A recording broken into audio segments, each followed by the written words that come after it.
The first and potentially most important aspect of this fight is the elevation. So essentially, each fighter's conditioning coming in to acclimate to Denver. Based off the UFC Countdown show, we know Shevchenko has been out in Denver this training camp and getting used to the altitude, whereas Pena spent her time in Chicago. I don't know how early Pena went out to Denver, but I'm going to assume a week to 2 weeks out. This is common for most fighters. And that's already a cause for concern considering Pena's ultra-aggressive style and the fact this is a 5-round fight. Julianna has been to decision twice in the UFC, and her conditioning seemed pretty good, but that doesn't really give us much insight into how she'll perform if this fight goes past the third. We also won't know until fight night if she's going to be acclimated. Valentina's conditioning has looked good as well, and although she's only had 3 fights in the UFC, we've seen her go 25 minutes against Holly Holm without much issue. However, Pena's game is going to be very grappling heavy. We're going to see much more energy exerted from Valentina in this fight compared to Holly's, and that could definitely drain her. Considering Valentina's longer professional combat career, the fact we've seen her go 25 minutes, her conservative counter-striking style, and the time spent training in Denver, I think it's safe to assume Valentina could potentially be the more conditioned fighter going in. It's also noteworthy that Valentina has trained and fought in Lima, Peru, a city with an altitude exactly the same as Denver's. She also has 2 boxing bouts in Peru, one specifically in Lima that went 4 rounds. She won by TKO, and she also won the K1 title in 2013 in Peru as well, so she has experienced this to say the least.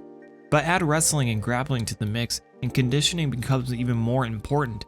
Obviously, a fighter's performance is largely contingent upon their conditioning, and I think comparatively, Valentina's style is more favorable if exhausted. She's the more technical and refined striker with a veteran clinch game. She won't need to secure takedowns to earn a victory like Pena may need to.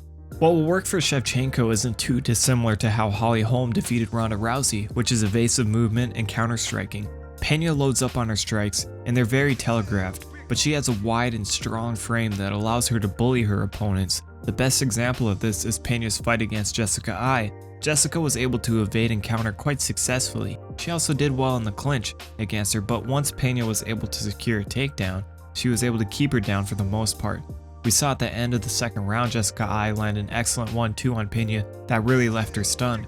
What Shevchenko can't do is allow Pena to grab for hooks and muscle her to the cage, because Pena loves body locks and inside trips. The strength battle is going to be very interesting in this fight because Pena uses a lot of her upper body to muscle her opponents, and I wonder how long she can keep that up. At the same time, I'm curious to see how long Shevchenko is able to defend with her own strength and technique, if she can at all. Amanda Nunes has a similar frame and was able to hit the trip quite easily early in the fight, but struggled when she gassed in the third. Valentina spent a lot of time on her back in that fight, allowing Amanda to work to side control and throw elbows. Nunes was able to get to the back as well and threaten with chokes. I think Valentina has a good top game, but given her size comparatively, she seems to struggle on bottom with frames like Pena's. If that's the case in this fight, then her worst enemy is probably the clock, because she may be able to survive, but she might not win rounds that way. If Pena can go 3 hard rounds and outgrapple Valentina like she has been able to her past opponents, then she can maybe coast the last 2 and just survive. Pena's overly aggressive style actually could save her in this fight by just simply overwhelming Shevchenko. Unless Pena throws a hook and knocks Valentina silly, I think she is quite outclassed on the feet. Pena straight blasts forward and eats punches on her big noggin and her arms to get inside the clinch, not too dissimilar to what Ronda Rousey does. Valentina waits for opportunities to either counter and evade or counter and clinch. If she can hit punches and circle out successfully, prepare for Ronda Rousey versus Holly Holm all over again. But Valentina was mounted by Sarah Kaufman, and as I stated earlier, had her back taken by Amanda Nunes, so altitude and 5 rounds may not matter if she's trapped with Pena in full mount and time to spare. The odds showed this fight as a pick'em, and I agree, Pena is a bully on the feet and relentless on the ground, and if Valentina ends up in the same position she did against Kaufman and Nunes, then it's possible this fight ends in a stoppage victory. Pena could also end up winning a decision by winning the first few rounds. Valentina, on the other hand, does have a good clinch, strong lightning fast counters both with her punches and her kicks. Just watching some of Valentina's kickboxing and Muay Thai fights, we definitely haven't seen her best performance yet.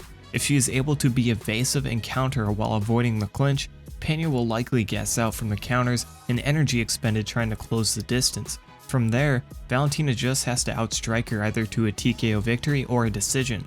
She also has 5 submission victories to her name, and if you remember in the Kaufman fight, Valentina was the one initiating the grappling early on. We saw Pena struggle against smaller grapplers in the past, so it wouldn't surprise me much if Valentina is able to mount some offensive top grappling. This is just simply a fight with a lot of potential outcomes, and the altitude makes it even harder to get a read on. So as far as bets are concerned, there are a few props that may be worth a look, and I have those listed on my website, but I wouldn't touch it. I am going to pick Valentina to pick up a victory here, though I'm not very confident in it considering all the circumstances surrounding this fight. I will say Amanda Nunes could really decimate Pena's style based on her in and out movement and straight punches. Valentina's size and her counter-striking style, her past performances, are my major concern in this fight, but I keep seeing Jessica Eye landing the 1-2 replaying in my head, and I can't shake it. Nonetheless, this is a very intriguing fight, and I'm looking forward to it.